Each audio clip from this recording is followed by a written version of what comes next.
2026년 7월 30일 목요일 매일 성경 묵상을 시작하겠습니다. 오늘 하나님의 말씀은 이사야 11장 10절로 11절의 말씀입니다. 이사야 11장 10절로 11절의 말씀입니다. 그날에 이새의 뿌리에서 한 싹이 나서 만민의 기치로 설 것이요 열방이 그에게로 돌아오리니 그가 거한 곳이 영화로우리라. 그날에 주께서 다시 그의 손을 펴사 그의 남은 백성을 아수르와 애굽과 바드로스와 구스와 엘람과 시날과 하맛과 바다 섬들에서 돌아오게 하실 것이라. 아멘. 이사야 11장은 메시아가 이 땅에 오실 때 어떤 일들이 일어나는가를 소개하고 있습니다. 이사야 11장을 구조적으로 보자면 1절부터 9절까지는 메시아가 오셨을 때 어떤 일이 일어나는가, 그리고 10절부터 16절까지는 메시아가 오신 이후 그의 백성들은 어떠할 것인지를 보여줍니다. 그래서 그 구분이 되어지는 1절과 10절에 공통적으로 이러한 기록을 남기고 있습니다. 1절은 이새의 줄기에서 한 싹이 나며 그 뿌리에서 한 가지가 나서 결실할 것이요. 10절에 그날에 이새의 뿌리에서 한 싹이 나서 만민의 기치로 설 것이요. 한 싹이라는 기준으로 메시아와 메시아의 백성을 표현하고 그의 나라를 완성하고 있습니다. 그러니 오늘 말씀을 통해서 우리가 첫 번째로 기억해야 할 것은 줄기의 한 싹으로도 세상과 삶은 얼마든지 변할 수 있다는 것입니다. 우리는 메시아가 오신다는 생각을 하면 크고 화려한 영광을 먼저 떠올리기 쉽습니다. 그만큼 우리는 눈에 보이는 것에 영향을 자주 받고 그것에 익숙해져 있는 것입니다. 하지만 하나님은 우리의 인생의 한 싹으로 오셨고 거기에서 열매를 이루시며 그 한 싹으로 시작한 움직임을 통하여 이 세상과 우리의 죄된 삶을 구원으로 완성하십니다. 그러니 우리가 하나님께 은혜를 받고 믿음 안에서의 어떤 확신이 들 때, 그리고 그에 따른 작은 것이라도 결단했을 때 우리는 그것을 가볍게 여겨서는 안 됩니다. 하나님에게서 난 것이라면 그 한 싹으로도 하나님은 하나님의 일을 완성하시기 때문입니다. 그래서 우리가 결단을 처음부터 하지 않으면 모를까, 나 스스로 포기하고 외면하는 것은 하나님의 일을 가볍게 여기는 것이며 그것은 하나님 안에서 죄가 됩니다. 그래서 입으로만 결단하고 입으로만 거룩이라는 구별된 어떤 것을 담아내는 사람은 하나님의 일을 가볍게 여기고 하나님의 동역자들을 가볍게 여기며 결국 그의 인생은 하나님의 완성이 이루어질 수 없는 삶을 살게 됩니다.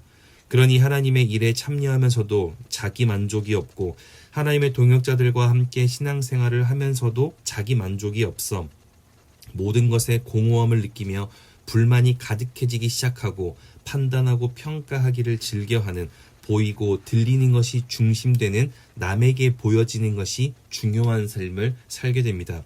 그래서 메시아가 오시면 어떤 일이 일어난다라고 말씀하는가? 3절에 보면 그가 여호와를 경외함으로 즐거움을 삼을 것이며 그의 눈에 보이는 대로 심판하지 아니하며 그의 귀에 들리는 대로 판단하지 아니하며 4절에 공의로 가난한 자를 심판하며 정직으로 세상의 겸손한 자를 판단할 것이며 세상에서 만들어낸 소리와 사람이 만들어낸 어떤 모습으로 판단하고 심판할 것이 아니라 하나님의 의로우심으로 우리를 정직하게 가려내신다는 말씀을 하고 있습니다. 그러니 다른 사람의 평가와 다른 사람의 눈을 주목할 것이 아니라 하나님의 의를 주목해야 합니다. 남의 말과 시선을 중요하게 여기는 삶은 결국 자기 주도성을 잃어버린 삶이 되고 그러한 삶은 자기 자신을 잃어버린 삶이 되는 것입니다. 내 인생에 내가 없고 늘 남이 있는 것과 같습니다. 그래서 남을 위한 삶을 사는 사람에게는 자기 구원이 없는 것입니다. 그래서 하나님은 말씀하십니다. 10절에 그날에 이새의 뿌리에서 한 싹이 나서 만민의 기치로 설 것이요 열방이 그에게로 돌아오리니 그가 거한 곳이 영화로우리라. 13절에 에브라임의 질투는 없어지고 유다를 괴롭게 하던 자들은 끊어지며 에브라임은 유다를 질투하지 아니하며 유다는 에브라임을 괴롭게 하지 아니할 것이요.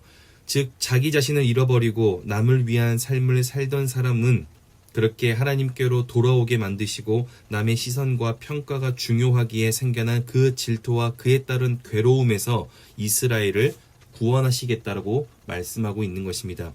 그런데 오늘 말씀을 통해서 우리가 두 번째로 기억해야 할 것은 하나님이 허락하신 나의 삶을 살아야 한다라는 겁니다. 남을 평가하기를 즐겨하는 사람이 똑똑하거나 잘 사는 삶이 아닙니다. 남의 평가가 좋은 사람이 올바르거나 좋은 삶이 아닙니다. 한 싹을 가져도 하나님의 것을 가진 사람이 복된 삶인 것이고, 그 한 싹에서 하나님의 결실을 맺는 사람이 구원받은 삶이고, 그 구원이 있는 곳이 10절 마지막 그가 거한 곳이 영화로우리라, 그곳이 진짜 아름다운 영화의 삶이 되는 것입니다. 그러니 말씀을 기억하며 우리는 이것을 확인해야 합니다. 나는 하나님이 허락하신 그 은혜를 지켜내고 있는가, 방치하고 있는가, 그리고 나는 남을 위한 삶을 살고 있는가, 아니면 하나님을 위한 삶을 살고 있는가. 하나님이 우리에게 주신 은혜가 한 싹으로 임할 때가 있습니다. 한 싹은 남이 보기에도 작고 연약해 보이는 것이 사실이니 나 역시 가볍게 여길 수도 있겠습니다. 그래서 남들이 말하는 거대한 뿌리가 있는 곳, 화려한 열매가 있는 곳을 주목할 수 있습니다. 그러나 하나님이 주신 한 싹의 은혜라도 우리는 방치해선 안 됩니다. 하나님이 주신 은혜는 결국 나의 구원을 위한 은혜이기 때문입니다. 하루아침에 구원을 완성하듯 큰 은혜를 경험하는 경우도 있겠지만 한 싹을 통하여 구원을 이루시기도 합니다. 그러나 속히 임하시는 은혜도, 한 싹을 통하여 천천히 이루어 가시는 그 은혜도 결국 어디를 향하고 무엇을 위한 것이냐, 구원받은 나의 삶인 것입니다. 그러니 우리가 하나님의 일하심보다 나의 조급함이 앞설 때에는 기억해야 합니다. 하나님이 결국 나에게 허락하신 한 싹으로 반드시 하나님의 나라를 이루신다는 사실입니다. 이사야는 하나님의 나라를 이렇게 꿈꾸고 있습니다. 6절부터 8절의 내용을 보면, 그때 이리가 어린 양과 함께 살며 표범이 어린 염소와 함께 누우며 송아지와 어린 사자와 살찐 짐승이 함께 있어 어린 아이에게 끌리며 암소와 곰이 함께 먹으며 그것들의 새끼가 함께 엎드리며 사자가 소처럼 풀을 먹을 것이며 젖먹는 아이가 독사의 구멍에서 장난하며 젖된 어린아이가 독사의 굴에 손을 넣을 것이라. 하나님의 나라는 우리가 생각하는 위험한 것이 위험으로 영향 주지 않고, 우리가 생각했던 어울리지 않던 것이 부조화로 살지 않고, 우리가 생각하지 못했던 연합과 기쁨이 존재하는 진짜 기쁨의 나라입니다. 그리고 이사야는 그 하나님의 나라를 화려함에서 찾지 않고 한 싹에서 찾고 소망했습니다. 그러니 오늘 하루 사람의 소리와 상황의 모습으로 우리의 시간을 허비하지 않기를 바랍니다. 하나님의 말씀과 하나님의 약속을 위하여 우리의 시간을 보내며 믿음과 구원을 남길 수 있기를 바랍니다. 우리의 오늘이 허비되지 않고 믿음 안에서 기념되어지기 시작할 때 우리가 거한 곳에서부터 반드시 하나님의 영화로움이 나타날 것이라 믿습니다. 그렇게 오늘 하루가 하나님의 뜻과 더 멀어지는 날이 아니라 하나님이 허락하시는 한 싹을 간직하며 하나님께로 더 가까워지는, 그렇게 하나님의 은혜를 충분히 누릴 수 있는 복된 목요일 될 수 있기를 주님의 이름으로 축복합니다. 기도하겠습니다. 사랑이신 아버지 하나님, 하나님의 나라를 소망하게 하시니 감사합니다. 우리가 하나님의 뜻을 기억하지 못하고 하나님의 계획을 신뢰하지 못할 정도로 어려움을 만날 때가 있습니다. 하나님을 믿고 의지하길 원하지만 믿음을 나타내기도 전에 흔들릴 수밖에 없는 삶의 문제를 만날 때가 있습니다.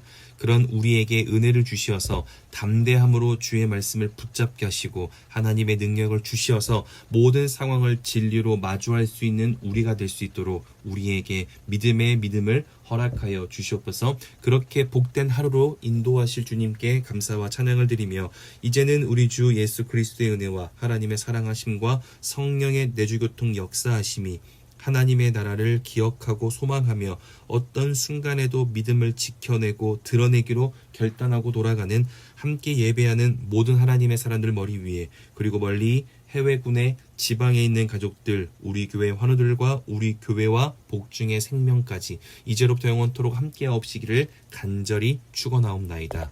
아멘.